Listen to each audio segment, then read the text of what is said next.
Let's just describe what you expect to be different in 2015 from 2014. Well, I think, Pim, we'll just continue to see what we've seen in 2014. 2014 was a great year for M&A, the best on record since 2007. The IPO markets were great as well in relation to the best year since 2000. A lot of great CEO confidence out there, which has been promoting aggressive growth.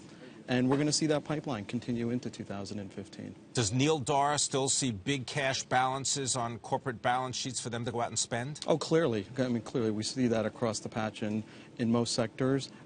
We see a lot of the financial sponsors more in harvest mode right now, and they're raising big funds, and they're developing big war chests to go back into the marketplace.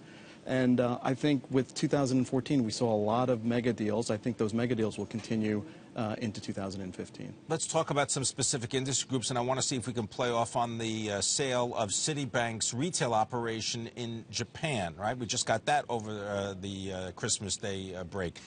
Are you going to see big companies say, if I can't be number one or number two in whatever business I'm in, I'm going to sell it because I'm only going to concentrate on what my best assets are? Well, we've seen companies, big companies, do portfolio optimization now for 18 months on a very, very conservative Portfolio optimization? Yes. That sounds like a very expensive word. It's just constantly looking at your businesses. What we're seeing is boards and management constantly focusing on their portfolio of businesses to see if they're the right businesses to be in, and if they're not, to run a sale process that makes sense for them. What about the technology industry? They seem to be looking at growth and not so much at profits. Well, I think technology, we're seeing the gamut in relation to big technology companies continuing to look at their portfolios, as we just talked about.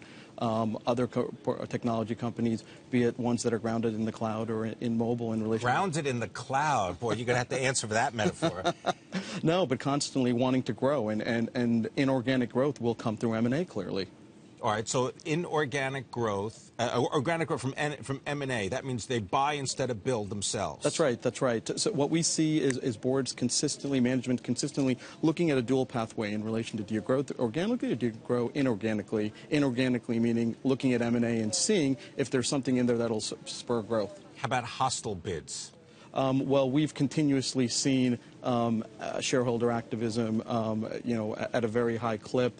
That's driving. Thank you, Carl Icahn, right? And thank you, Bill Ackman of Pershing Square. So we're seeing a lot of activity in relation to there, and companies, again, being reactive, in certain situations going more to the proactive side of things in relation to looking at getting ready for, if it's going to be shareholder activism or if it's going to be some other sort of hostile type of arrangement that comes into being. From your experience, are investors getting ready to swoop into the energy sector when some of these companies that have issued lots of high-yield debt maybe are on the ropes?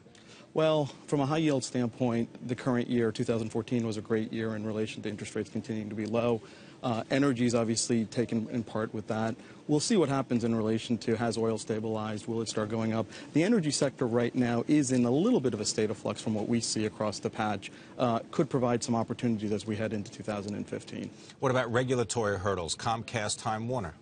Well, from a regulatory standpoint, we've seen, that's nothing new in relation to big deals, all sorts of deals going through regulatory hurdles and working through that process. What we see is companies building that into the planning process far earlier in relation to making sure that they understand that landscape, not only in the U.S., but from an international standpoint as well. I'm glad you mentioned international. What about prospecting in places like Europe for deals? Well, what we've seen is in 2014 was a really good year in relation to inbounds. A lot of inbound transactions coming into the U.S.